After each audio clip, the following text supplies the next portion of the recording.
Listo. A ver, permítame compartir. Ok. También las diapositivas ya están cargadas en el Blackboard, por si acaso. Listo. Muy bien. Entonces, ¿logran ver, chicos, las diapositivas? Sí, doctora. Listo, muy bien. Entonces, a ver, lo primero que tenemos que conocer son las pruebas diagnósticas para lo que son las infecciones virales, ¿correcto? Entonces, lo primero, la definición de lo que son virus, vamos a encontrar que son agentes infecciosos muy pequeñitos que podemos encontrarlos desde un tamaño aproximado entre las 20 a 300 nanómetros, y que cuando ustedes vayan a estudiar la parte teórica de lo que son los virus, es importante que el primer esquema que tienen que tener en su cabecita es que nosotros los vamos a diferenciar en virus de tipo ADN y la otra gran clasificación son los virus de tipo RNA. ¿Listo? Además de eso, también se les puede considerar como características importantes para su diferenciación, ver si son monocatenarios o bicatenarios, si son lineales o circulares, si las cadenas que tienen son únicas o segmentadas, ¿correcto? Además de eso, el concepto de virión se refiere a la partícula viral más pequeña que vamos a encontrar. Los virus también en su estructura van a estar compuestos por una capa de proteínas que va a formar lo que es la cápside, la cual se puede disponer ya sea en una forma helicoidal o presentan la formación icosaédrica. Además de eso, lo que es en conjunto el ácido nucleico y la cápside se le considera como la nucleocápside. La otra estructura importante que deben recordar es en relación a la envoltura o la membrana lipídica, la cual los virus pues las van a adquirir de la célula que van a infectar. Este tipo de envoltura pues puede contener lo que son las proteínas M o proteínas de matriz que la vamos a encontrar hacia el lado interno de la envoltura. Y en algunos casos, estas envolturas pues van a presentar una serie de espículas o proyecciones que son de glucoproteínas, las cuales van a intervenir en lo que es la absorción y la penetración. Entonces, como yo les mencioné, acá les he colocado lo que es la clasificación en relación a los virus DNA. Tenemos lo que son los herpes viridae, los hepanaviridae, los adenoviridae, los papoviridae, parvoviridae y poxviridae. ¿Listo? Es algo muy similar a lo que hemos visto en las bacterias, ¿no? Cuando hablamos, por ejemplo, de la especie de los estafilococos, de los estreptococos, igualito pues va a pasar con los virus, ¿no? Entonces, cuando hablemos de los herpes viridae, pues vamos a ver el herpes simple 1, el 2, el herpes viridae el 8, ¿no? Etcétera, etcétera. Entonces, estos virus DNA van a tener como concepto común que son virus de doble cadena, icosaédricos, y que se van a replicar en el núcleo de la célula que van a infectar. Excepto, acá les he colocado una excepción, por ejemplo, en el caso del parvo viridae, que es más bien monocateriano, en el caso del pox viridae, que es más bien es un virus complejo que se va a replicar en el citoplasma, y aquellos que van a tener envoltura, que es importante considerar, son los herpes, los hepana y los poxviridae. En relación a los virus RNA tenemos los togaviridae, coronaviridae, retroviridae, picorna, caliciviridae, filoviridae, reoviridae, los ortomixo y los paramixoviridae, el rhabdoviridae, los bunja y los arenaviridae. Todos estos virus pues van a ser monocaterianos con envoltura helicoidales y con replicación citoplásmica. En el caso del reoviridae es de doble cadena. Los que no tienen envoltura dentro de este grupo son los picorna, los calici y los reoviridae. Los que son icosaédricos son el reo, el picorna, el toga, el flavi y el caliciviridae. Y también tenemos la excepción en cuanto a la replicación a nivel del núcleo, que son el retro y el ortomixoviridae. En cuanto a cómo se replican los virus, vamos a ver que hay esta serie de pasos que van a seguir. Primero la adsorción, en el cual el virus se va a unir a la superficie de la célula que va a infectar. Y esto gracias a lo que son las proteínas de unión al virión, y las proteínas receptoras.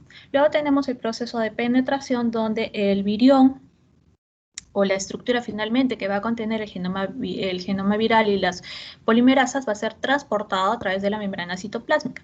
Y en el caso de la penetración, pues encontramos distintos tipos, ¿no? Lo que es la penetración directa, que es la que va a permitir solamente la entrada del genoma viral, y esto se ha visto principalmente en aquellos virus que no tienen envoltura. La otro tipo de penetración es la endocitosis, que también se da en virus sin envoltura, y esto es porque vamos a ver que están rodeados por una vesícula endosómica, o también conocida como endosoma. Y en el caso de la fusión, que es un tipo de penetración que hemos visto en los virus con envoltura. Luego tenemos la decapsidación, donde se va a dar la degradación del total o de una parte de la cápside viral para poder liberar el genoma y así producir lo que es la transcripción y la traducción. Luego tenemos la síntesis macromolecular. Para este proceso pues, se necesita de la traducción de lo que es el ARN mensajero hacia lo que son las proteínas virales. Y luego tenemos lo que es la maduración y la liberación. En el caso de la maduración es la unión espontánea y también ordenada del ácido nucleico y las proteínas para que se forme lo que es la nucleocápside. Este tipo de proceso se puede dar tanto a nivel del núcleo como del citoplasma. Y en el caso de la liberación, si estamos hablando de virus desnudos, estos se van a ser liberados por lisis celular, y en el caso de los virus con envoltura, se va a dar mediante la gemación, por lo cual estos tipos de virus pues, van a adquirir lo que son las espículas y las proteínas de matriz que fusionan la membrana con la nucleocápside. Muy bien, entonces, dicho todos estos conceptos previos, vamos a ver cómo nosotros podemos realizar el diagnóstico virológico. Entonces, para poder hacer este diagnóstico es necesario contar con un diagnóstico inicial, es decir, nos va a indicar de qué virus se trata, ¿listo? Nos va a permitir también hacer un seguimiento de la evolución de nuestros pacientes, ver también la evaluación la evaluación de la respuesta al tratamiento y realizar estudios de epidemiología. Estos diagnósticos pues, son procedimientos que son complejos, principalmente por el tamaño tan pequeñito que tienen nuestros virus y porque estos virus no se pueden aislar en los medios de cultivo comunes, ¿no? Como lo que hemos visto en el caso de las bacterias. Necesitamos cosas un poquito más especializadas. Entonces, lo primero a tener en consideración es en relación a la selección, obtención y procesamiento de muestras. Entonces, lo ideal es obtener la muestra lo más pronto posible a que el paciente empiece a iniciar la sintomatología. ¿Qué tipo de muestras podemos obtener? Pues muestras de nasofaringe, como lo que estamos haciendo ahora con lo del COVID, ¿no? Podemos obtener muestra de heces, líquido cefalorraquídeo, orina, suero, biopsias de cerebro o raspado de las vesículas que se van a producir como manifestación de la infección por estos virus. Una vez que obtenemos las muestras, estas deben ser transportadas, refrigeradas y tratar de procesarse lo antes posible. Se debe tratar de procesar hasta entre las 12 y las 24 horas de su obtención. Este tipo de muestras también las podemos emulsionar en un medio de transporte viral para que el virus se encuentre de una forma más estable, ¿no? A veces vienen unos frascos especiales donde la muestra pues, se va a conservar de mejor manera. Además de esto, cuando llegan al laboratorio, estas muestras pues, se van a trabajar en unas cabinas de bioseguridad para evitar la contaminación o en laboratorios con un nivel de bioseguridad tipo 3 o 4, ¿no? Dependiendo de cuál sea el virus con el cual se esté trabajando. Entonces, imagínense lo que son las medidas de bioseguridad que en los laboratorios especializados de virología, ¿no? Sobre todo estas imágenes más son de un laboratorio de bioseguridad 4, donde el personal pues está completamente aislado en relación, o bueno, protegido, ¿no? En relación al manejo de las muestras. Entonces, dentro de los exámenes que nosotros podemos hacer para la identificación de los virus, empezamos con el examen directo. Entonces, nosotros podemos observar a través de la microscopía óptica lo que son las células infectadas. Acuérdense que no vamos a ver en sí al virus, sino vamos a ver los cambios que este virus pues, va a producir en las células en las cuales se van a encontrar. Entonces, observamos estas células que pueden mostrar cuerpos de inclusión viral, los cuales Son estructuras intracelulares que van a estar formadas por cúmulos de estos virus o por componentes virales. Un ejemplo de esto, por ejemplo, es cuando nosotros hacemos la prueba o el test de Tay-Sachs para muestras de lo que son las vesículas herpéticas o de las lesiones ulcerocostrosas, ¿no? Se logra ver al microscopio cuáles son los daños a nivel celular que está produciendo el herpes virus, ¿no? Las múltiples, los cuerpos de inclusión, ¿no? Que es lo que nosotros evaluamos. En el caso de hacer una microscopía electrónica, acá esto lo vamos a utilizar principalmente para ver virus que no crecen fácilmente en los cultivos celulares, como es el caso del virus del sarampión o el JC virus, el virus JC. Este tipo de muestras deben tratarse con anticuerpos, los cuales nos ayudan a que la muestra se aglutine y cause agregación de viriones para facilitar la observación en la microscopía. También podemos utilizar microscopía por fluorescencia, donde también empleamos anticuerpos antivirales, los cuales van a estar marcados con fluorescencia. Y hay dos tipos de métodos. El método directo, en el cual nosotros utilizamos un anticuerpo viral que va a estar marcado con isotiocianato de fluoresceína, el cual va a cubrir la muestra, ¿no? Este tipo de observación pues es mucho más rápido y mucho más específica. En el caso de la inmunofluorescencia indirecta, acá se emplean también anticuerpos antivirales, pero que no tienen marca. Estos se van a añadir a la muestra y luego de eso nosotros le adicionamos lo que es una antiglobulina que va a estar marcada con FTIC, que se va a unir a estos anticuerpos que nosotros hemos colocado en un inicio, ¿no? Este tipo de pruebas, la identificación indirecta, la fluorescencia indirecta es mucho más sensible que la directa, por lo cual nosotros lo vamos a emplear cuando sospechemos de que tenemos una menor cantidad de virus en nuestra muestra.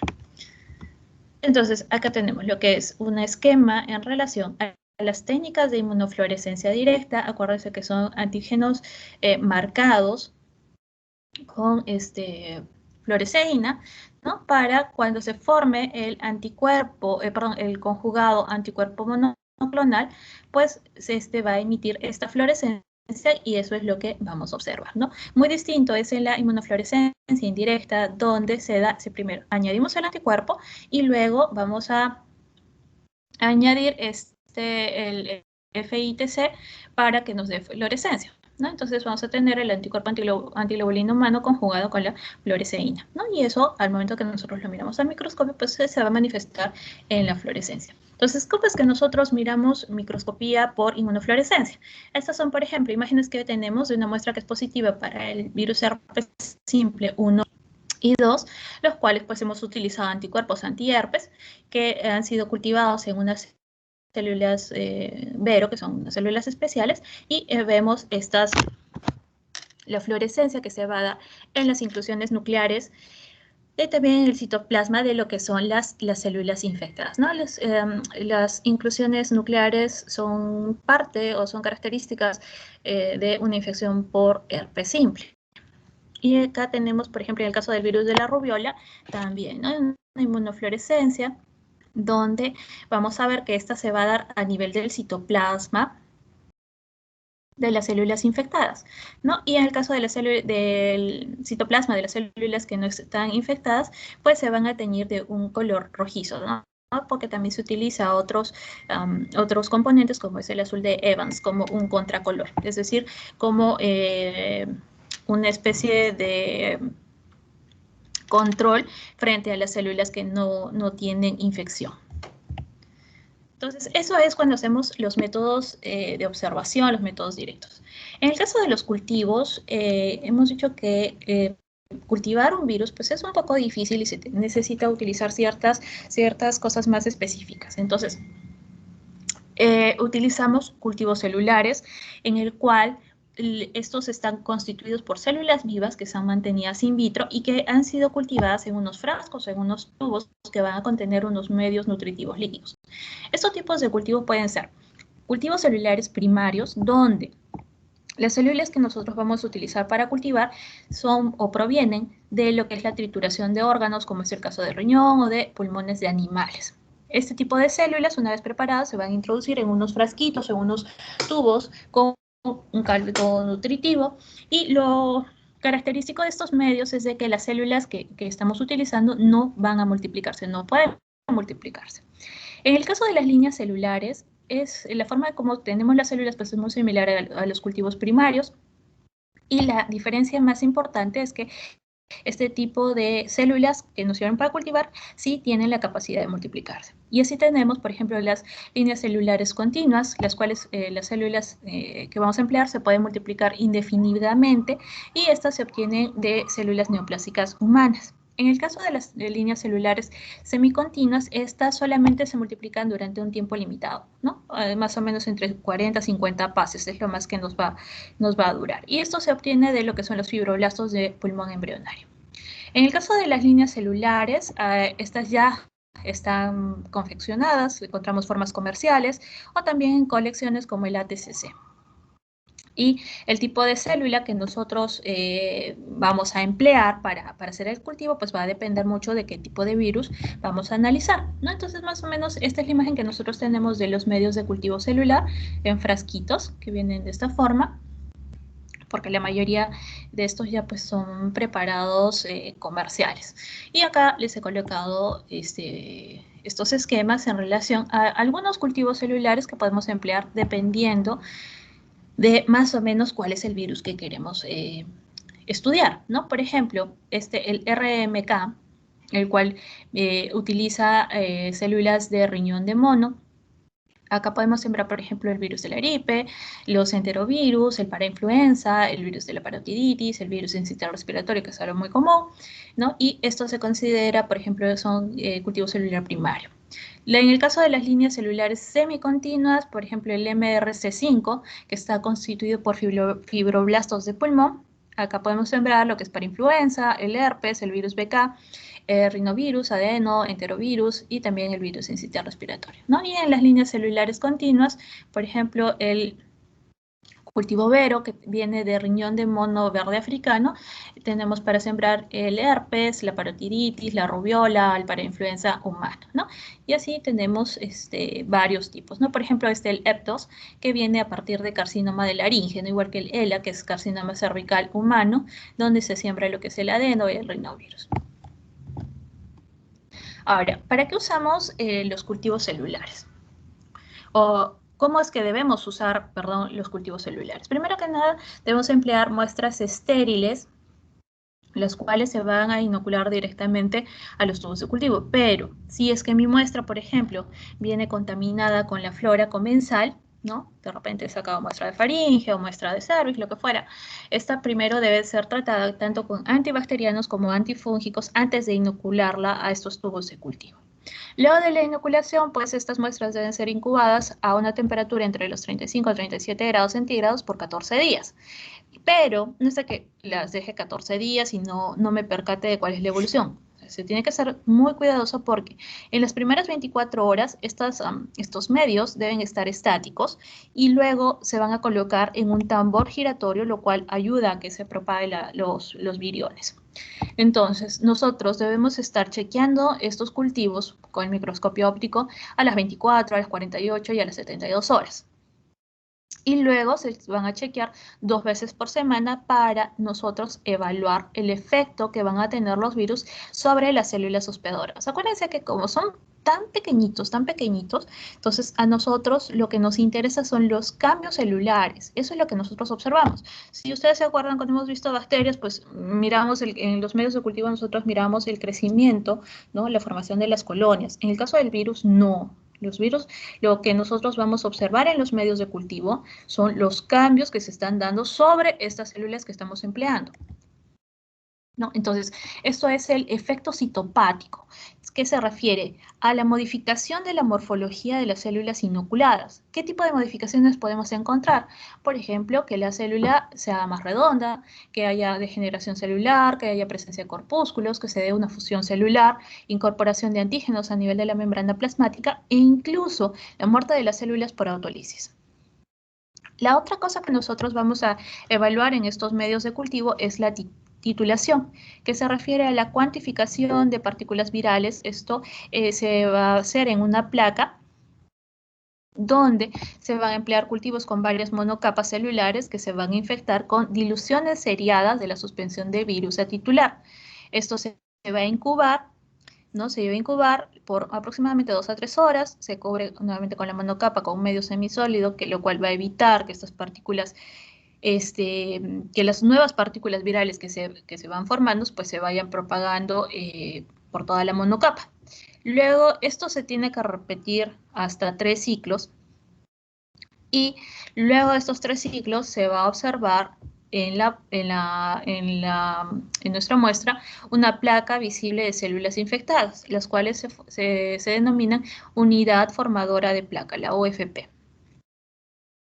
Ahora, es importante diferenciar las células no infectadas de las infectadas, para lo cual nosotros empleamos unos colorantes citológicos que lo que hacen es teñir las células no infectadas, ¿no? Como algo muy similar a lo que hemos visto con la inmunofluorescencia indirecta. Y el título pues se va a expresar en unidades formadoras de placa, o sea, las UFP por mililitro. Entonces, este es el esquema de la técnica de ensayo en placa para la titulación viral, ¿no? Tenemos las partículas virales en un medio de cultivo celular, va a haber un agregado del medio semisólido, ¿no? Vamos a ver la placa de lisis y tenemos que tener células que se tiñen, ¿no? Que nos van a indicar lo que son las que no están infectadas, ¿no? Por ejemplo, acá vamos a ver las placas de células infectadas, que son las no teñidas, ¿listo? Para la titulación viral mediante el ensayo de placa. Entonces, acuérdense que la célula infectada es la que no se tiñe, mientras que las células que están infectadas son las que sí se van a teñir. Luego de eso tenemos las técnicas inmunológicas, que son métodos indirectos de detección de la respuesta inmunitaria humoral específico del paciente frente a nuestros virus. Entonces, lo que estamos evaluando pues, es el estado de inmunidad que se va a generar frente a esta infección. Entonces, este tipo de técnicas nos van a indicar la infección vírica en situaciones en las que el virus pues, no puede cultivarse y tampoco puede detectarse por otros medios. Y así tenemos, por ejemplo, la serología, la cual nos va a permitir detectar la presencia de anticuerpos de tipo IgM o IgG frente a antígenos virales específicos en el suero del paciente, ¿no? Si, por ejemplo, mi paciente tiene una infección aguda, lo que detectamos es la IgM. Si tiene una infección, lo que se vamos a detectar pues, es la IgG. Esto a veces nos aporta resultados un poco tardíos, porque a veces es necesario el análisis de 2 muestras, ¿no? De 2 sueros del paciente. Lo ideal es que la primera muestra se obtenga en la fase precoz de la enfermedad y el otro se obtenga en la fase de convalecencia, para luego ambos procesarlos en paralelo y poder evaluar si ha habido incremento o no del título de anticuerpos. Entonces, por ejemplo, si yo encuentro un aumento de 4 veces o más del título inicial, o de repente una variación de negativo a positivo, pues nos va a indicar una infección reciente. Entonces, dentro de la serología, ¿qué pruebas tenemos? La reacción de fijación de complemento, la inhibición de hemaglutinación y la neutralización. Entonces, vamos a hablar un poquito de cada uno de ellos para que tengan un poco de idea a qué nos referimos. En relación a la reacción de fijación de complemento, nos permite determinar anticuerpos en el suero, evaluando la competencia por el complemento presente en el medio.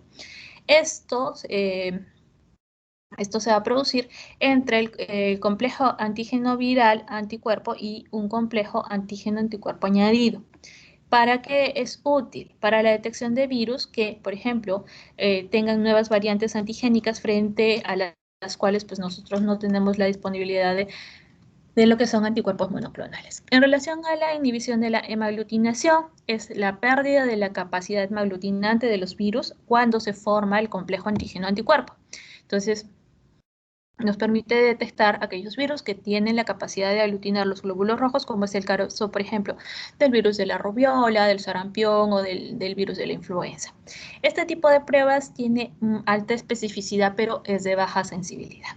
En el caso de la reacción de neutralización, es la pérdida de la capacidad infectiva de un virus al producirse el complejo o la unión al anticuerpo específico. El efecto se va a evaluar inoculando lo que son los cultivos celulares con el complejo anticuerpo partícula viral, y se analiza el efecto que se va a producir pues, en la célula huésped. tenemos, después de la serología, tenemos el ensayo inmunoabsorbente ligado a enzimas, más conocido como ELISA, que es una prueba que muchas veces la asociamos, por ejemplo, solamente para el diagnóstico de VIH, bueno, por lo menos la población en general, y acá hay que ser muy claros que la prueba de ELISA pues, no es específica para VIH, sino para la detección de muchísimas otras infecciones. Esta es una técnica que es muy rápida, donde utilizamos antígenos o anticuerpos marcados con una enzima, ¿no? Los conjugados antígeno-anticuerpo resultantes tienen tanto una actividad inmunológica como enzimática, los cuales ambas van a ser estudiadas. Los anticuerpos específicos para el virus lo que van a hacer es fijarse a la superficie de una matriz, luego esto se va a lavar y luego se va a añadir el suero o la muestra, en la cual nosotros queremos evaluar pues, la presencia de los antígenos virales. Si estos antígenos están presentes, los antígenos virales lo que van a hacer es unirse a los anticuerpos que están en la superficie de la matriz, luego volvemos a hacer un lavado, volvemos a agregar un anticuerpo marcado, pero esta vez con una enzima que puede ser tanto la fosfatasa alcalina o las peroxidasas de rábano, el cual se va a unir al complejo anticuerpo fijado, antígeno viral, y va a formar como una especie de sanguchito, ¿no? Que es un sándwich de anticuerpo fijado, antígeno viral, anticuerpo marcado. Entonces tengo anticuerpo, antígeno, anticuerpo. Listo, los anticuerpos son el pancito y el antígeno pues va a ser la carnecita, ¿no? Por ejemplo, mi hamburguesa. Tras varias lavadas que se van a realizar, esto va a permitirnos eliminar, por ejemplo, los anticuerpos marcados que no estén formando los complejos que hemos dicho. Luego de eso vamos a añadir el sustrato de la enzima, lo cual va a ser modificada, y se va a generar un compuesto coloreado. Entonces, vamos a ver que para cuantificar la cantidad de antígenos que tenemos en nuestra muestra, pues vamos a medir la absorbancia en longitud de onda. Y esto lo hacemos utilizando lo que es el espectrofotómetro. ¿Listo? Entonces, igual, un esquema de lo que es el ELISA. Entonces tenemos primero el anticuerpo específico, luego en el paso 2 se le agrega el antígeno viral, en el paso 3 vamos a tener el anticuerpo específico que va a estar marcado con la enzima, y en el paso 4 pues vamos a añadir el sustrato de la enzima, ¿no? Y esto es, por ejemplo, una prueba para ver detección y cuantificación de VIH mediante esta técnica de ELISA, ¿no? Siempre con la coloración me va a indicar cuáles son los positivos. Luego tenemos la inmunocromatografía, que es una técnica cualitativa para la detección de antígenos. Acá vamos a ver que la unión del antígeno a un anticuerpo específico fijado, lo que va a estudiar es la unión del antígeno a un anticuerpo específico fijado sobre la membrana de nitrocelulosa, que esto va a estar incluida en la cámara de reacción portátil del inmunocromatógrafo. La muestra va a migrar por capilaridad sobre esta membrana, en la que se encuentran fijados los anticuerpos antivirales específicos, y la presencia de estos antígenos virales en la muestra pues se va a unir a lo que son los anticuerpos, y esto se va a detectar por la aparición de las bandas de color oscuro que se van a mostrar. Esta prueba pues presenta además una zona de control en la que debe de siempre estar apareciendo una banda coloreada, ¿no? Eso me va a indicar que la prueba pues no está sirviendo, ¿no? Que no tiene ningún error. Y esto pues utilizamos como control del buen estado, ¿no? Y del desarrollo de la prueba. Cuando utilizamos inmunocromatografía, por ejemplo, para hacer pruebas de detección de VIH, de herpesvirus, del virus sensitivo respiratorio, de adenovirus, etcétera, etcétera. Muchos virus a analizar. Son muy similares, por ejemplo, a lo que, bueno, no son similares, son las pruebas que a veces utilizamos para la detección de lo que es lo que es el VIH, el COVID también me parece que tenemos pruebas de detección, estas pruebas de detección rápida, ¿no? Entonces, por ejemplo, acá tenemos que un resultado positivo con estas dos flechitas, la C es de control y esta es el indicador de la muestra que nosotros vamos a analizar. Acá nosotros colocamos el suero del paciente que va a ingresar por capilaridad a la membrana de nitrocelulosa que se encuentra dentro de esta placa, ¿no? Y de acuerdo a la reacción antígeno-anticuerpo, pues nos va a dar esta marca coloreada, ¿no? Esta banda oscura, ¿no? Igualmente acá, por ejemplo, una prueba para detección del virus del herpes, donde la primera raya se refiere al control y esta otra raya que se refiere a la presencia de los antígenos, la formación del antígeno anticuerpo frente al herpes de nuestro paciente, ¿no? Entonces, si es que, por ejemplo, yo tengo la raya presente acá y acá, en donde indica la C de control, no aparece la línea, simplemente esta prueba no sirve. Algo está pasando, ha venido fallada, entonces no la puede emplear. Lo importante es fijarnos cuando que la línea del control pues marque, ¿no? Luego tenemos lo que es el Western blot o inmunoelectrotransferencia, el cual va a detectar anticuerpos antivirales en el suero del paciente.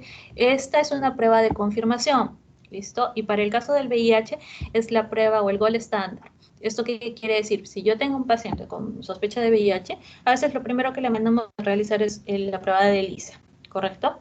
Pero la prueba que me va a confirmar que el paciente efectivamente está infectado con el virus es el Western blot, ¿ok? Eso es lo mandatorio. Entonces, este tipo de prueba también emplea una membrana de nitrocelulosa a la cual se han fijado proteínas virales. En este caso, se requiere de la purificación de las partículas virales. Se va a separar en función a lo que es el peso molecular por electroforesis en un gel de acrilamina y la transferencia de las bandas de las proteínas a la membrana de nitrocelulosa. Entonces, los sueros lo que se hace es que se van a incubar con la membrana, con el fin de que si hay presencia de anticuerpos antivirales en el suero de mi paciente, estos se van a unir a las proteínas virales fijadas que se encuentran en esta membrana de nitrocelulosa. ¿Listo? La determinación de la presencia de estos anticuerpos se realiza de forma indirecta porque lo añadimos anticuerpos antiinmunoglobulinas que están marcados con una enzima. Luego de eso se añade un sustrato cromógeno de la enzima para darle color que se va a producir pues, color cuando haya esta reacción. Entonces, la presencia de las bandas coloreadas en nuestra membrana de nitrocelulosa nos va a confirmar la presencia de anticuerpos específicos en el suero del paciente, ¿no? Entonces, igual, ¿no? Tenemos acá el esquema de lo que sería el Western blot, primero la purificación de las proteínas virales, estos van a estar adheridas a la membrana de nitrocelulosa, ¿no? Y que por electroforesis en el gel de acrilamina se van a ir separando de acuerdo al peso molecular, ¿no? Entonces va a haber una transferencia luego de proteínas a la membrana de nitrocelulosa con la incubación del suero sanguíneo y la detección finalmente de los antígenos antivirales cuando adicionamos el anticuerpo antiinmunoglobulinas que están marcados con la enzima. Muy bien. Luego tenemos las técnicas de biología molecular, las cuales nos ayudan a detectar o analizar la presencia de material genético, como es el ADN o el ARN viral, ¿no? Estas son técnicas de gran sensibilidad, gran especificidad y de mucha reproducibilidad. No nos va a evaluar la viabilidad ni la capacidad de infecciosa del virus. Y así tenemos, por ejemplo, lo que es la prueba de la reacción en cadena de la polimerasa o el PCR, la cual nos sirve para detectar o diagnosticar el virus ARN, donde la reacción de amplificación tiene que ir precedida de una transcripción reversa para transformar este virus ARN en un virus ADN. También nos permite detectar cualitativamente, pero no nos permite hacer una detección cuantitativa. Y esto cuando nosotros requerimos más bien de hacer una determinación cuantitativa, podemos realizar un PCR anidado, ¿no? Lo cual le va a dar mayor sensibilidad. En relación al PCR en tiempo real, o es el PCR cuantitativo, este nos permite un análisis cuantitativo del ADN, el cual va a ser amplificado. Este tipo de pruebas lo que emplea son sondas marcadas con fluorescencia que permite, pues, emitir la fluorescencia a medida de que se produce la amplificación, por lo cual no se requiere de un análisis posterior de los amplicones que vamos a obtener. Es mucho más sensible que el PCR común y proporciona un menor número de casos falsos positivos. Nos permite además también hacer un análisis simultáneo de diferentes virus o diferentes subtipos de un mismo virus. Entonces acá tenemos uno de los aparatos que nos permite hacer el examen del PCR en tiempo real. Luego tenemos el PCR acoplado a enzima inmunoensayo, que vamos a ver que la reacción inicial del PCR seguida de una hibridación de los amplicones con zonas marcadas de antígeno. El revelado se va a realizar mediante el enzima inmunoensayo de forma muy similar a lo que hemos visto con la técnica de ELISA. La unión del DNA o ADN a la sonda se detecta mediante un anticuerpo, el cual va a estar marcado con una enzima que va a reaccionar con el antígeno de esta sonda. El resultado de la unión ADN-sonda con el antígeno anticuerpo marcado se va a detectar mediante la modificación del sustrato por parte de la enzima que va a generar un compuesto coloreado. Esta es una técnica que es sensible, que es específica y de un elevado rendimiento y nos permite también hacer un análisis simultáneo de varios genes en una misma muestra. Luego tenemos lo que son los microarrays o biochips, los cuales se basan en hibridación de ácidos nucleicos con sondas específicas que nos permite hacer tanto la tipificación como la subtipificación de los virus. Las sondas específicas que empleamos se encuentran inmóviles en una superficie que se va a incubar con material genético que vamos a analizar y que va a estar marcado. Y bueno, generalmente los microarrays son kits comerciales, ¿no? Esto ya viene preparado. ¿Listo? Entonces, eso es en relación a lo que son las pruebas para el diagnóstico de los virus. Luego, la otra cosa son 3 temas que tenemos que ver y empezar a hablar de lo que es el papiloma. Es importante que ustedes entiendan cómo es que se realizan las pruebas, por qué pedimos ciertas pruebas, por qué no solicitamos otras pruebas, de acuerdo a eso. Se darán cuenta, por ejemplo, con el caso que tenemos del COVID, que las pruebas de detección rápida no sirven o no nos han ayudado a controlar, porque simplemente van a marcar si es que tengo un paciente ya con los síntomas, con una enfermedad avanzada, ¿no? Cuando en estos casos de epidemiología es importante detectar la situación lo más oportunamente posible, ¿no? Y no encontrar y hacer la detección en los periodos de ventana. Por eso necesitamos pruebas que sean más sensibles, más específicas, como lo que serían las pruebas de PCR, ¿no? Por eso es que la importancia de haber utilizado lo que es el PCR en un inicio, ¿no? Cuando recién aparecía la pandemia, lo ideal hubiera sido de que las pruebas que se realizan sean con PCR, más no con las pruebas rápidas. ¿Ok? Porque la prueba rápida, si estabas en un periodo de ventana o recién estabas iniciando la enfermedad, pues simplemente no tenían la cantidad de formación de complejos antígeno anticuerpo para que sean detectados por la prueba, ¿no? Entonces eran pruebas que no son tan sensibles y que tenían gran chance de detectarme falsos o darme falsos negativos, que es lo que pasó, ¿correcto? Entonces es importante conocer bien esto. Muy bien, entonces el primer virus que vamos a ver es un virus que se podría considerar una epidemia porque se miran muchos casos en relación a este famoso virus que es el papilomavirus humano. El HPV es un virus DNA de doble cadena sin envoltura, el cual va a contener 6 proteínas reguladoras tempranas, de las cuales las más importantes pues son estas dos últimas, la E6 y la E7, porque son los que me van a causar las principales alteraciones. Luego también tenemos 2 proteínas tardías, que son la L1 y la L2.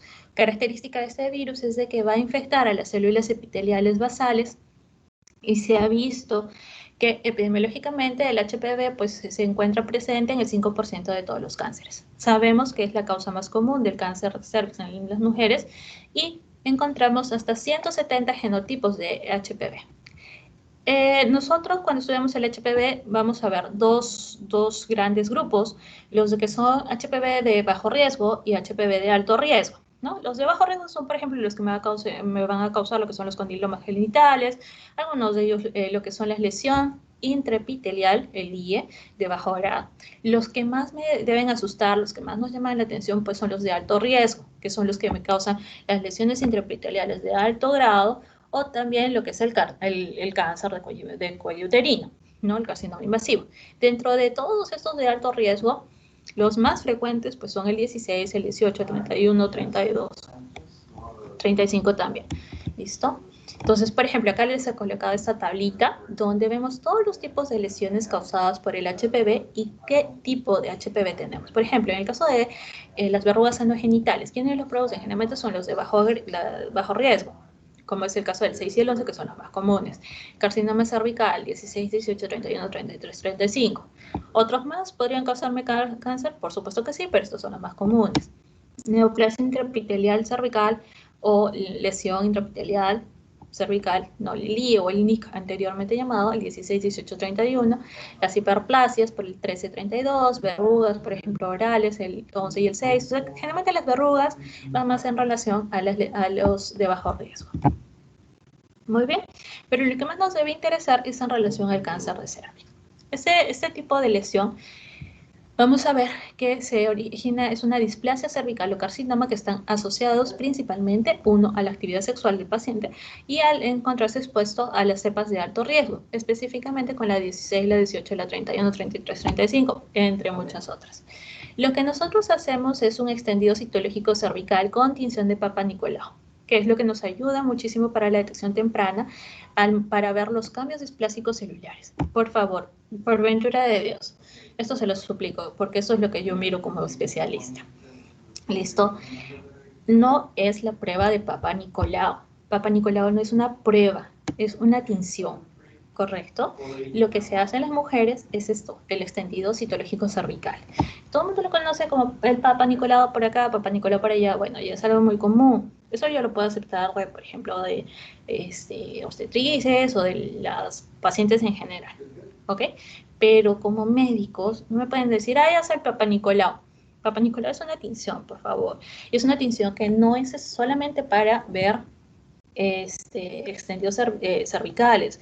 La tinción de Papa Nicolau yo la empleo para ver, por ejemplo, aspirados de tiroides, aspirados de mama. ¿Listo? La tinción de Papa Nicolau nos ayuda a ver células. Entonces, por favor, ¿correcto? Entonces, ya saben que este extendido citológico cervical está indicado para todas las mujeres que hayan iniciado su vida sexual todos los años. Es mandatorio hacerlo, porque yo cuando observo los cambios que se van a dar en las células, estoy viendo las lesiones tempranas. Entonces, en muchas oportunidades, los diagnósticos que damos pues ayudan a evitar a que estas mujeres desarrollen un cáncer importante, ¿no? A veces se encuentra, y sí se ha dado los casos de que niñas, porque niñas de 15 años que estaban gestando, ¿listo? Que se hacen el extendido por control, terminan teniendo ya lesiones de alto grado. Entonces, esto nos ayuda mucho a ver qué es lo que está pasando con la exposición, o qué cepas también nosotros tenemos en nuestro medio, cuál va a ser nuestra incidencia de los casos de cáncer de cervix en nuestra región. ¿Listo? Entonces, ¿a qué es importante considerar como factores de riesgo el número de parejas sexuales y la edad del primer coito? Obviamente, mientras más temprano inicien la vida sexual, pues más tiempo van a estar predispuestas a haber estado en contacto con este virus. Acuérdense, este virus muchas veces lo tiene el varón sin ninguna manifestación, lo transmite a la mujer y es la mujer quien desarrolla pues las lesiones. ¿Listo? Y en caso pues del número de parejas sexuales, obviamente uno se acuesta con uno y se está acostando con el pasado de esa persona, ¿no? Entonces, por ejemplo, en el Perú, la edad aproximadamente de inicio de relaciones sexuales es alrededor de los 11, 12 años, ¿listo? Y si no me equivoco, esto debe, en los siguientes años seguro que va a ir bajando o se va a ir manteniendo, ¿no? Entonces, las niñas van a empezar a veces a mostrar estas lesiones a muy temprana edad. ¿Listo? Entonces, los cambios displásicos que nosotros vamos a encontrar es, primero, el término displasia se refiere a una anormalidad tanto en el desarrollo como en el crecimiento celular, ¿no? Son alteraciones que nosotros consideramos como premalignas.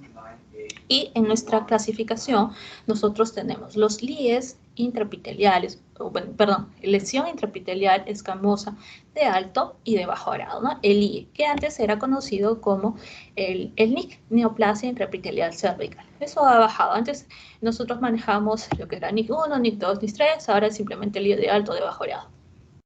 Y en lo que va en nuestros informes, utilizamos el sistema Bethesda, que es una clasificación que se emplea a nivel mundial, ¿no? Que nos ayuda a que todos los informes pues, puedan ser comprendidos en cualquier parte del mundo por toda la población médica.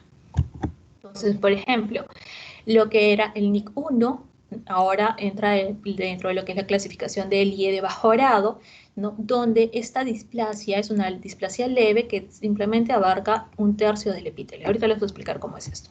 En el caso del NIC 2 y NIC 3 ya son considerados de alto grado, ¿no? Son lo que es una displasia moderada o severa. Una displasia moderada, que es la que me va a afectar los 2/3 del epitelio escamoso, mientras que la displasia severa pues abarca todo el grosor del epitelio y además podemos encontrar carcinoma in situ. Entonces, ¿cuáles son los cambios que nosotros vamos a ver? Acordándonos un poquito de nuestra histología a nivel dorsal-cervix, lo que nosotros encontramos del exocervix, ¿no? Es esto, un epitelio escamoso, ¿no? Poliestratificado. Entonces, cuando ingresan las partículas virales, estas van a tener predilección por afectarme la capa basal. Entonces, los cambios empiezan acá.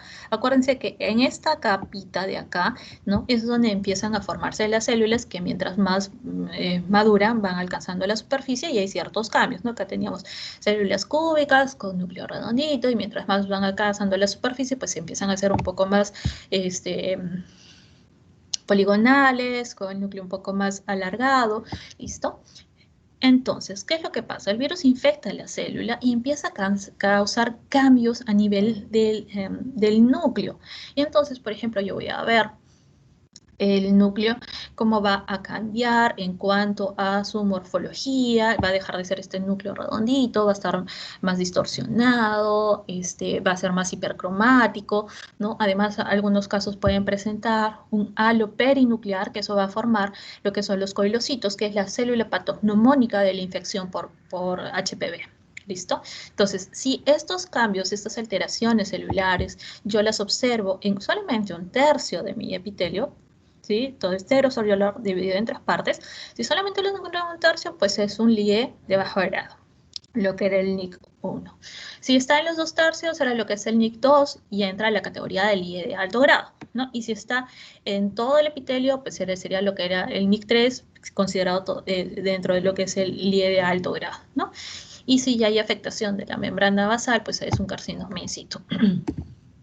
Entonces, por ejemplo, nosotros tenemos acá lo que es el epitelio normal, ¿no es cierto? Acuérdense que son células que están llenas de glucógeno, eso es lo normal. Si yo tengo una lesión, un LIE de bajo grado, pues voy a observar esto. Dense cuenta cómo están los núcleos un poco más grandes, hay un poco más de hipercromasia que se ubica en el tercio inferior. ¿Listo? Todo este grosor yo lo divido en 3 partes. Si la lesión solamente la encuentro acá en el tercio inferior, pues es un NIC 1. Acá, miren cómo están estos núcleos. A veces hay binucleación, el núcleo es conspicuo, ¿no? Visible. Entonces, si esto está en los 2/3, pues es un NIC 2, ¿no? Y si me abarca, pues todo, aparte también hay un poco de desorden en cuanto a la organización de las células, y si me ocupa pues todo el grosor, es un NIC 3. ¿Listo? Estas lesiones son principalmente una alteración en la maduración de mis células. Eso es lo que va a causar el BPH, ¿no? El HPV. Y si yo quiero observar más de cerca, pues voy a tener esto. Acá yo tengo la célula, acá tenemos este núcleo, que no es un núcleo redondito, que el radio núcleo citoplasma pues es mayor, ¿no? Se acerca casi a la unidad. Además, por ejemplo, en este otro vamos a encontrar la presencia de binucleación, presencia del núcleo conspicuo, ¿no? Entre muchas otras características que nosotros observamos. Entonces, por ejemplo, en estos extendidos cervicales teñidos con PAP, vamos a encontrar lo que es un LIE de bajo grado. Acá vamos a tener coilocito típico, son estas células escamosas eosinofílicas que van a tener un halo perinuclear, ¿listo? Rodeado de un engrosamiento citoplásmico y de un moderado crecimiento nuclear, ¿no? Que es más o menos lo que estamos viendo acá. ¿Listo? Miren, acá hay binucleación. Entonces, por eso es importante, por ejemplo, esta de acá son células escamosas normales. Nosotros tenemos que ver si son células escamosas intermedias, si son células escamosas superficiales o células basales, ¿no? Se evalúa todo eso, ¿no? Y con la presencia de importante inflamación acompañado por neutrófilos, ¿no? Esto simplemente yo encuentro un coilecito, entonces me indica una célula, un lío de bajo grado, además de que nosotros observamos otras características, ¿no? Igualito acá, este coilocito que está hipercromático con aumento de tamaño también. ¿Listo? Acá más células, más coilocitos con células escamosas basofílicas y algunas eosinofílicas con halo perinuclear, ¿no? Acá también está desarrollando el halo perinuclear. Miren acá, el tamaño del núcleo en comparación con lo que sería una célula escamosa normal, pues es bastante considerable, ¿no? Acá, en el caso del LIE de alto grado, vamos a ver células parabasales, las cuales tienen, que son estas de acá, que tienen un crecimiento celular importante. La membrana nuclear es irregular, ¿listo? Y la cromatina es densa, ¿no? Miren acá, acá tengo las células escamosas, estas son intermedias. Y acá vamos a ver, miren estas células de acá, estas son las células que están siendo infectadas por el VPH, donde hay un crecimiento del núcleo. Se dan cuenta que el núcleo es pleomórfico en todos, ¿no? O sea, que el tamaño no es regular, ¿no? Es muy variable. Además, vamos a encontrar lo que es una membrana nuclear irregular, ¿no? Igualmente, miren, acá hasta mitosis encontramos, ¿no? Esto sigue siendo alto grado, ¿no? Miren las irregularidades del núcleo, la hipercromasia acá también. Estas áreas ya me indican a mí que esto es una lesión de alto grado, ¿no? Porque acá yo tengo células que son normales, pero miren, es acá. Entonces, cuando se hace esta evaluación del extendido cérvico, no es que nosotros veamos, pues, todo, ¿no? Sino célula por célula tenemos que buscar. Y a la primera celulita que me muestre pues una indicación de que algo está pasando, algo malo está pasando, pues ya se da el reporte de que si pertenece o no. ¿Listo? Entonces, el diagnóstico para el VPH es a través de este extendido citológico cervical.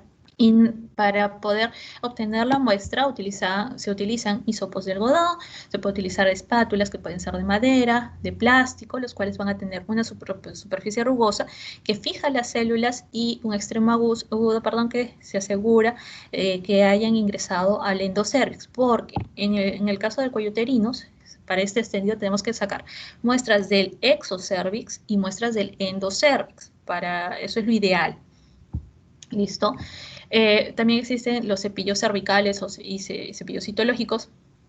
En el caso del cepillo cervical, vamos a ver que pueden ser de plástico de distintas longitudes, un extremo que es mucho más corto para lo que es el exocervix y un poco más largo para lo que es el endocervix.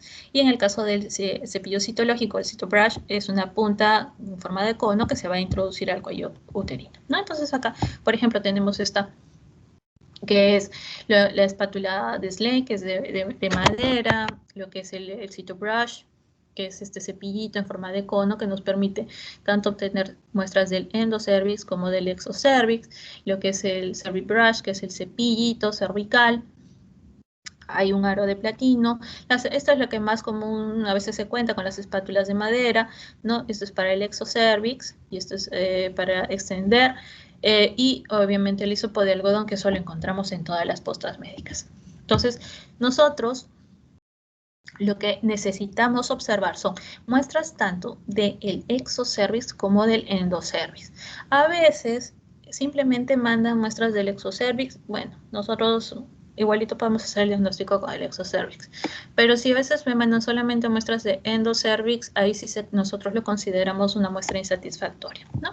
Y una vez que obtenemos, esto se mete el cepillo, se gira 360 grados, con mucha delicadeza, obviamente, ¿no? Porque es algo que incomoda, pero es necesario. Y luego se hace la extensión. Uno extiende en la laminita y la va a fijar, que ya sea con alcohol al 96 grados, o si no con laca. A veces en las postas médicas, por ejemplo, utilizan la laca para el cabello, echa laca ahí en la lámina y de esa forma las células se fijan. Acuérdense que tienen que fijarse para evitar la destrucción de las células, para mantener la estructura lo más posible a lo que está conservada in situ, ¿no? Hasta que llegue al laboratorio y nosotros lo podamos ver, ¿no? Igualito al momento de utilizar el hisopo, ¿no? Se saca muestra del exocervix, se saca muestra del endocervix y se va a extender en la laminita.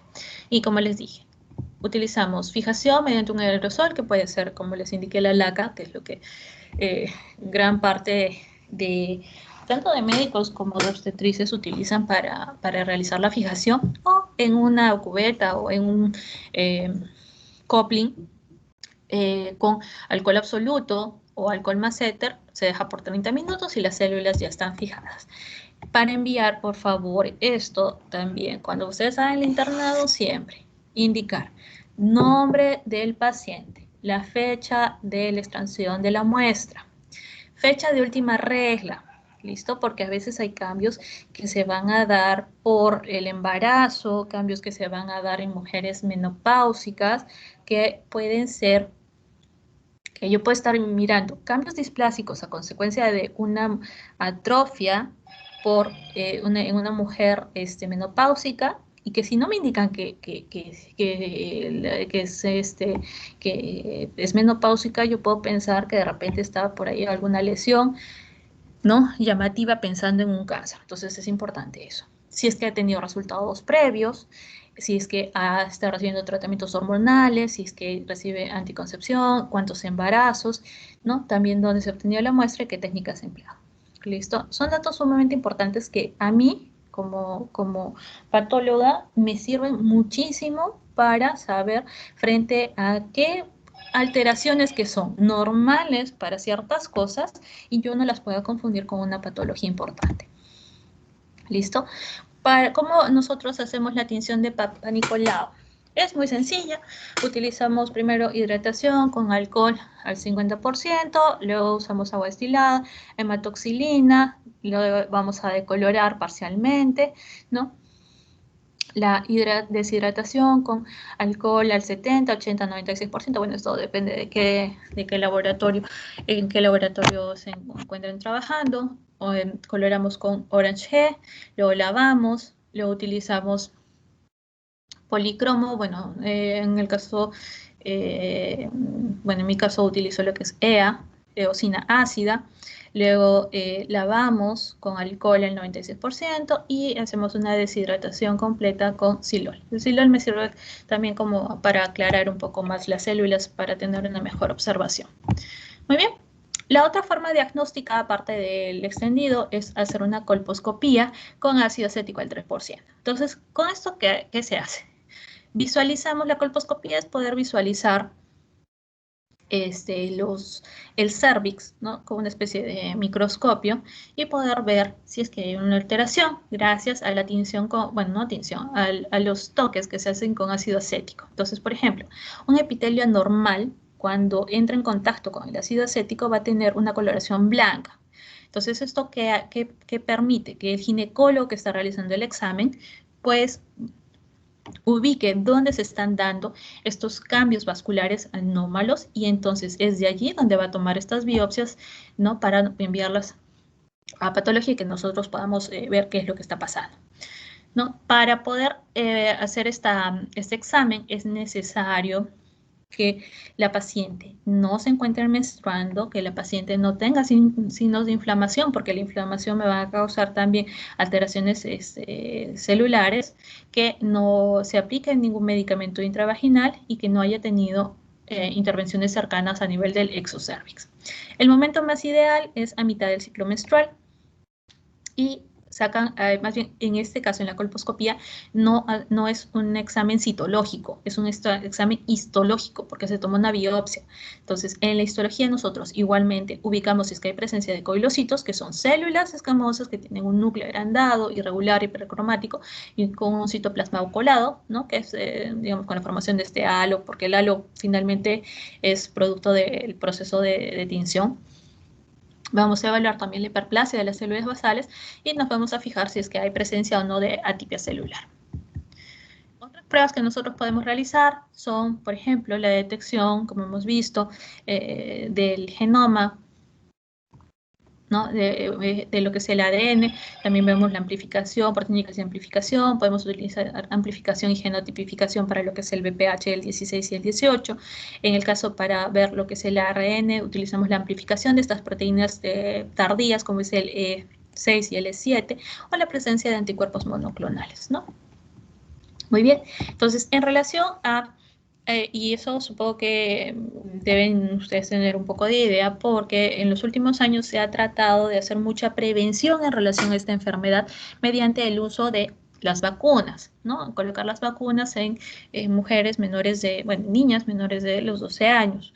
Entonces, ¿qué vacunas tenemos en nuestro medio? Por lo que tenemos, por ejemplo, el Cervarix, que es una vacuna bivalente que contiene lo que es la cepa la 16 y la 18, Gardasil cuadrivalente, que contiene el 6, el 11, 16 y 18, se dan cuenta que acá también indican BPH tanto de bajo grado como de alto grado, perdón, sí, de alto grado y bajo grado, lo que es el Gardasil 9, que es una nonavalente, que tiene el 6, el 11, 16, 18, pero también el 31, 33, 45, 52 y 58. Entonces, estas vacunas se hacen en base a los estudios epidemiológicos que se van arrojando todos los años. Es decir, al yo conocer cuáles son las cepas más comunes en nuestro medio, que me van a producir estas lesiones, pues a partir de eso pues se empiezan a hacer las vacunas. Pero ojo, son solamente algunas cepas. Imagínense que la paciente pues se coloca la vacuna, pero tiene la mala suerte de contagiarse con la 40, por así decirlo, ¿no? Entonces, se darán cuenta que acá no está contenida esa cepa, entonces no tiene protección frente a esa. Entonces, ¿te van a proteger al 100%? No. Todo depende de frente a qué cepa uno se vaya a exponer. ¿Listo? La otra cosa, estas vacunas, algunos ginecólogos a veces las consideran también como tratamiento, pero la verdad es de que por su composición no son tratamiento, son profilaxis, porque una vez que ya estás contaminado con este virus, que ya se causaron todas las lesiones, pues simplemente esto no va a regresionar por más de que yo me ponga la vacuna, ¿listo? Es algo con lo cual he discutido en algunas oportunidades con los ginecólogos para que traten de comprender un poco por qué lado estamos viendo lo que es la profilaxis. El tratamiento más bien depende del tipo de lesión que yo encuentre. Entonces, por ejemplo, si yo tengo una paciente que tiene un líder de bajo grado, estas lesiones, lo interesante es de que pueden regresionar. ¿Listo? Entonces, por eso es la importancia de hacer estos extendidos, que las mujeres se los hagan todos los años. ¿Listo? Porque si yo encuentro este líder de bajo grado, la lesión regresiona y el tratamiento es pues sumamente sencillo. Se utiliza el ácido salicílico que empleamos para hacer la colposcopía o el ácido láctico, ¿no? Y con eso regresiona. Podemos utilizar el butaldehido al 5% o 5-fluorouracilo. ¿Listo? Entonces, simplemente se hacen las tinturas y la lesión regresiona. Obviamente que hay que hacer controles, ¿no? Para ver si es que ha funcionado en el tratamiento. Pero si, por ejemplo, yo tengo una paciente que tiene un LIE de alto grado, entonces la lesión es un poco más compleja, es un poco más difícil de que regresione, ¿no? Y acá nosotros, ¿qué utilizamos? Por ejemplo, utilizamos lo que es la conización, es decir, vamos a sacar como un conito de lo que es el cervix, podemos utilizar lo que es el ASALIP, es una electrocauterización, podemos utilizar crioterapia o criocirugía, o podemos utilizar láser. Entonces, se darán cuenta que es un poco más complicado tratar estas lesiones, o tratarlas pues requieren de manejar una mayor área, ¿no? Las razones por las cuales continúa la infección de HPV a nivel mundial es porque hay una limitación en relación al acceso de las vacunas. Solamente 76 países se cuenta con esto, pero como todo lo que está pasando también con el COVID, es que obviamente países que tienen más acceso o mejor sistema de salud, pues la población tiene mayor disponibilidad de las vacunas, mientras que países en vías de desarrollo o países tercermundistas, pues es un poco más difícil que accedan a la vacuna, y por desgracia, pues son los que mayor incidencia van a tener de este tipo de lesiones. Además de eso, porque hay una limitada protección cruzada, como les dije, no hay una vacuna para todos los tipos de HPV, ¿no? Que van a causar el 30% de los cánceres cervicales. La más grande es la nonavalente. Además de eso, como les mencioné, las vacunas son profilácticas, no tienen beneficio terapéutico. La terapia, el tratamiento se basa en otras técnicas. Otra cosa importante es el costo y el requerimiento de la cadena fría, ¿no? Que lo mismo que estamos padeciendo con la vacuna del COVID, dependiendo de qué vacuna vamos a usar, es necesario mantener la cadena fría. Y el costo, bueno, en los últimos años, el costo ya es un poco más accesible, si no me equivoco, ¿no? Pero depende mucho del sistema de salud, ¿no? Y debido al largo tiempo recorrido para el desarrollo de lesiones precancerosas, es que, por ejemplo, si es que la mujer no tiene el control anual, muchas veces yo no logro descubrir lesiones precancerosas, sino más bien llegan al laboratorio, a mi consulta, con lesiones que son cánceres, ¿no? Entonces, lo ideal es que para evitar esas situaciones, pues, como les digo, mandatorio de que las mujeres apenas inician su vida sexual, ¿no? A hacerse este extendido todos los años para poder detectar las lesiones lo más temprano posible, porque está la evolución en que tengas un líder de bajo grado, ¿no? Hasta que desarrolles un cáncer, pues es bastante tiempo, ¿no? Más de 10 años aproximadamente, ¿no? Entonces, si yo lo detecto a tiempo, pues voy a evitar grandes costos y problemas para los pacientes, ¿no? Porque muchas veces, si llegan a tener pues una lesión cancerosa, los procedimientos son distintos, ¿no? Hacer histerectomía o histerosalpingoforectomía, aplicar quimio, radio, dependiendo de cuánto esté abarcando esta lesión. ¿Listo? Muy bien. Y para terminar, vamos a ver rapidito lo que es la hepatitis. ¿Listo? Pero no todos los tipos de hepatitis, sino la hepatitis B. Entonces, cuando hablamos de lo que es la hepatitis, nosotros conocemos que tenemos la hepatitis A, la B, la C, la D, hay otras también, ¿no? Pero, por favor, cuando estudien hepatitis, importante, no todos vienen de una misma familia. Por ejemplo, la hepatitis A viene de lo que son los Picornaviridae. ¿Listo? Que son virus RNA desnudos y cuya transmisión es fecal-oral y que lo diagnosticamos haciendo la serología para la IgM. En el caso de la hepatitis B, pertenece a la familia de los Hepanaviridae, que son virus DNA que tienen envoltura y cuya transmisión es por vía parenteral. Y acá vamos a ver cuáles son los marcadores que utilizamos para su diagnóstico, como es el caso del antígeno de superficie o la IgM para el antígeno del core. En el caso de la hepatitis C son flavivirus, que son RNA, que tienen envoltura, que igualmente se transmiten por vía parenteral, y acá, por ejemplo, podemos utilizar ELISA, ver la presencia de anticuerpos para el virus de la hepatitis C.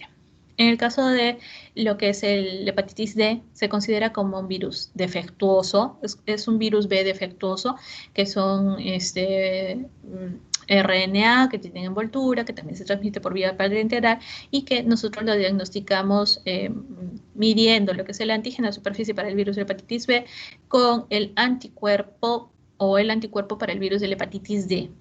¿Listo?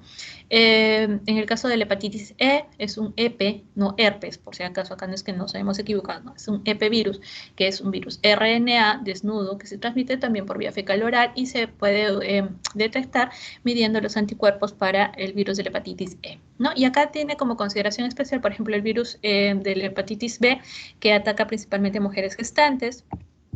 En el caso del D, va a causar cirrosis o una hepatitis fulminante. En el caso de la hepatitis C, nos puede producir en el paciente un carcinoma hepatocelular crónico. En el caso de la hepatitis B, produce carcinoma hepatocelular primario con cirrosis. Y en el caso de la hepatitis A, pues es un cuadro leve y agudo.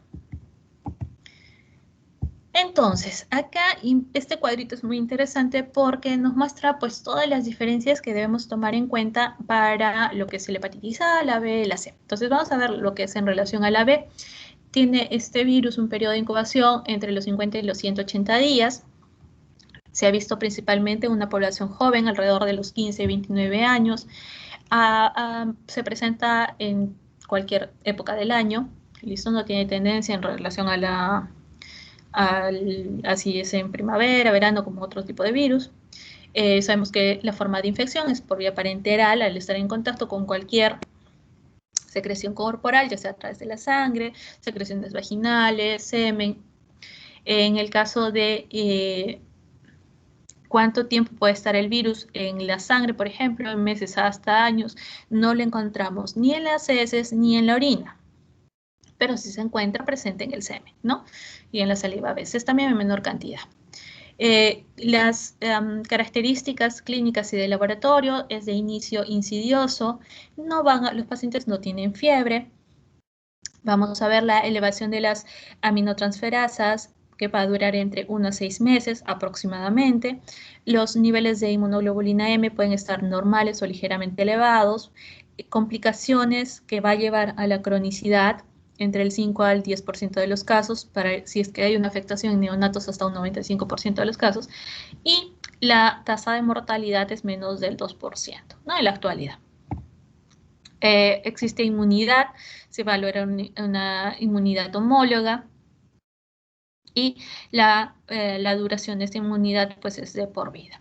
En el caso del uso de la inmunoglobulina intramuscular, esta previene la ictericia solo si esta inmunoglobulina es lo suficientemente potente contra este virus de la hepatitis B. Entonces, este panavirus son virus de DNA circular, como hemos dicho, de cadena completa, y tiene otra cadena incompleta que va a codificar 4 genes. El gen S, que es el que va a codificar al antígeno de superficie, el gen C, que es un antígeno interno, que es el antígeno del core, el gen X, que es una proteína activadora transcripcional transactiva, y el gen P, que es el que codifica la polimerasa del virus. En la nucleocápside se va a copiar la cadena de RNA para producir el DNA negativo, y va a utilizar también lo que es la transcriptasa inversa durante la replicación. Entonces, ¿qué es lo que va a pasar?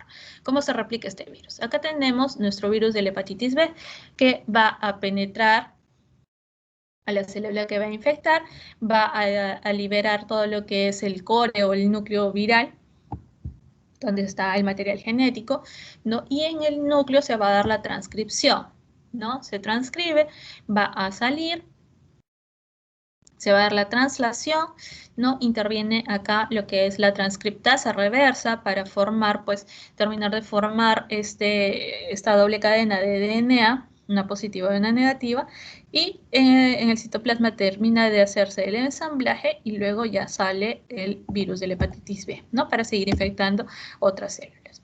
Entonces, cuando hablamos, por ejemplo, de la hepatitis primaria, que es la que más la vamos a observar con el caso del virus de la hepatitis A, el tiempo de incubación también varía entre los 60 a 110 días. Hay un prodromo que consiste en fiebre, urticaria, artralgias, erupción y artritis, ¿no? Y esto dura entre 2 a 10 días, hasta que luego aparecen los síntomas, como es el caso de la ictericia, malestar general, pérdida del apetito, náusea, fiebre, vómitos, cefalea, coluria y acolia. Entonces, cuando nosotros tenemos cuadros de hepatitis, lo más común es de que mi paciente esté ictérico, no histérico, por si acaso, ictérico, es decir, amarillito, que las heces estén blancas, acolia, y que la orina esté de un color como de té cargado, que es la coluria, ¿no? Digamos que son las 3 cosas que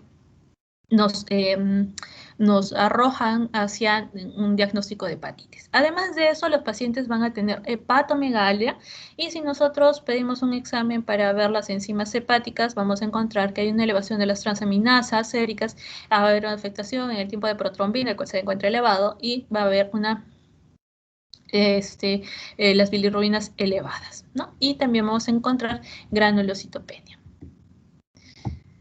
Entonces, por ejemplo, acá nosotros tenemos una muestra de orina, color normal, ¿no? Pero esto es la presencia de bilirrubina en la orina, ¿no? Que le va a dar ese color de como de té cargado, ¿no? Y cuando nosotros vemos las conjuntivas, vamos a encontrar la ictericia. No es que toda la piel, no es que esté amarillo todo el paciente. Muchas veces simplemente en las conjuntivas encontramos la presencia de ictericia por los depósitos de bilirrubina que se van a dar en las conjuntivas.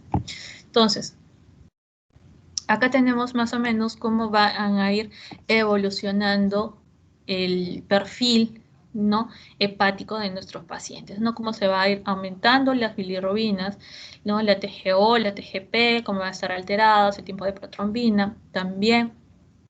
La creatinina, se dan cuenta que no está, generalmente no se ve muy afectada, ¿no? Lo principal son estos, los niveles de albúmina también que es importante tener en cuenta, las plaquetas también. Muy bien, entonces cuando hablamos de la hepatitis B, nosotros tenemos que saber interpretar los marcadores, ¿no? Y esos son los marcadores. Entonces, el antígeno de superficie es un antígeno que obviamente se encuentra en la superficie del virus, que es nuestro primer marcador y que su presencia nos indica infección activa. Y que su duración va a estar en relación con la gravedad. Por ejemplo, si yo tengo un paciente que tiene este marcador positivo por más de 6 meses, significa que el cuadro ya no es agudo, sino que está pasando a ser una infección crónica. ¿Listo? Ahora, el anticuerpo de superficie. Este anticuerpo nos indica inmunidad. Por ejemplo, si ustedes se han colocado la vacuna para la hepatitis B, que eso es mandatorio para todo el personal de salud, ¿listo? Para yo conocer si estoy protegido o no, voy a titular los niveles de los anticuerpos de superficie.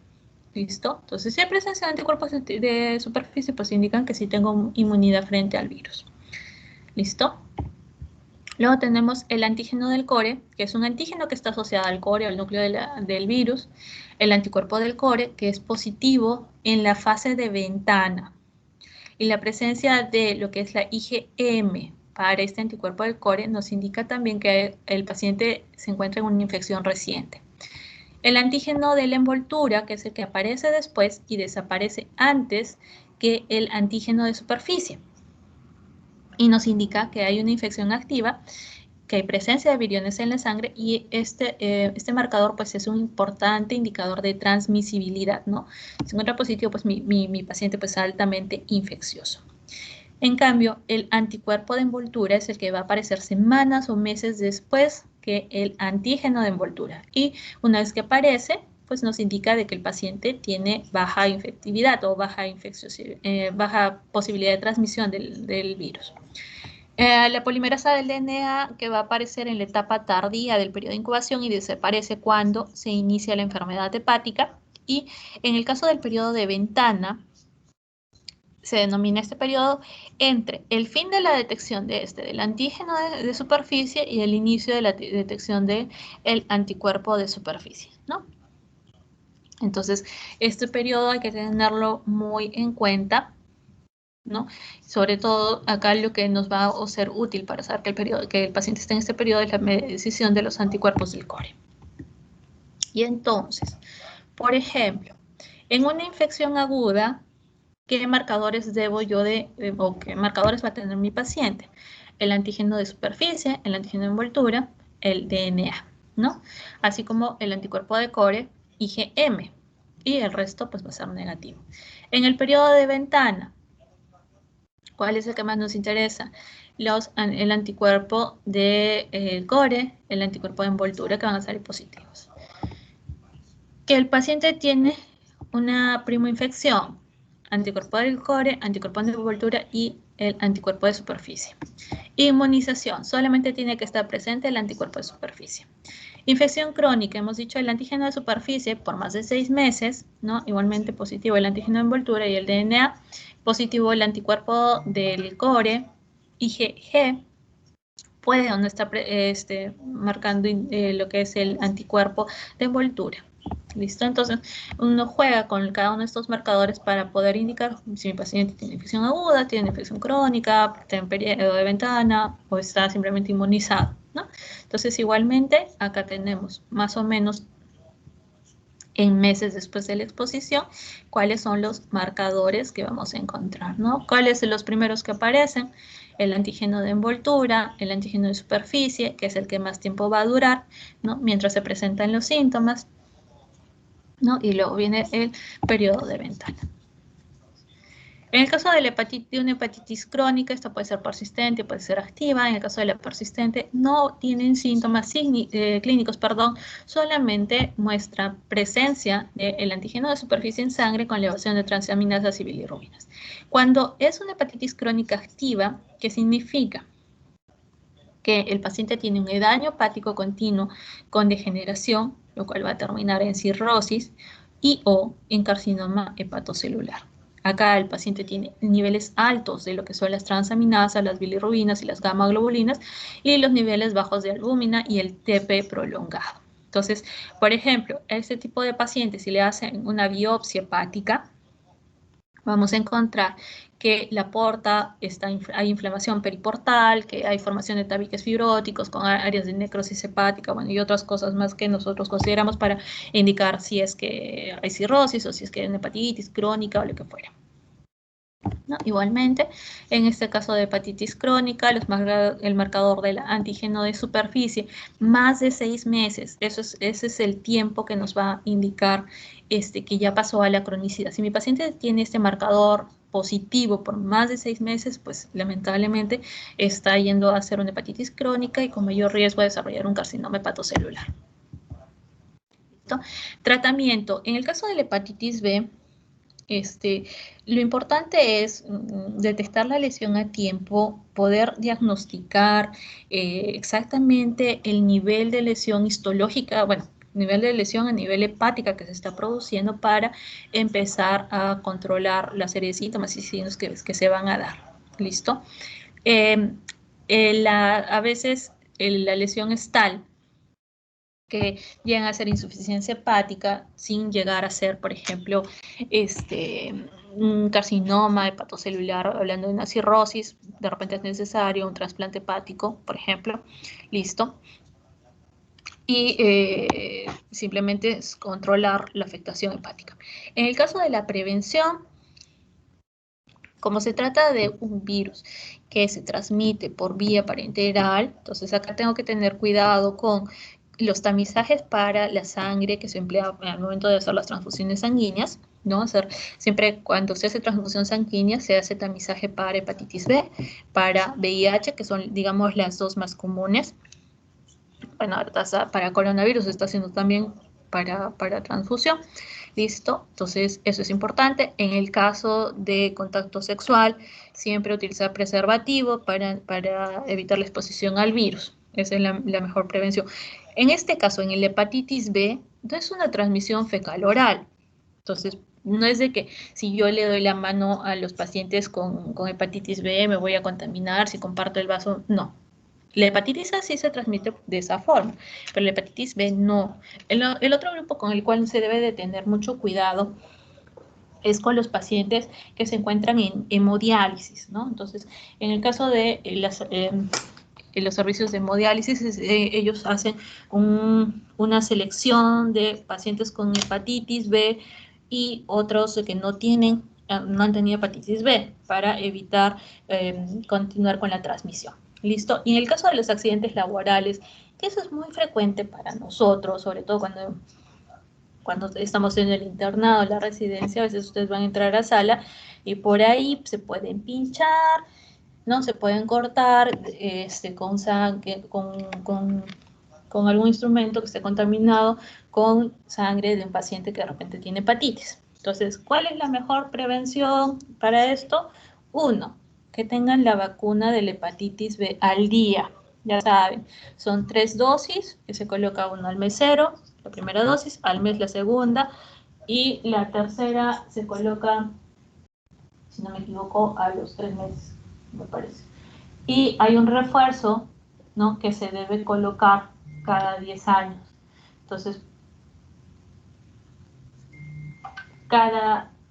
ustedes, por ejemplo, si se han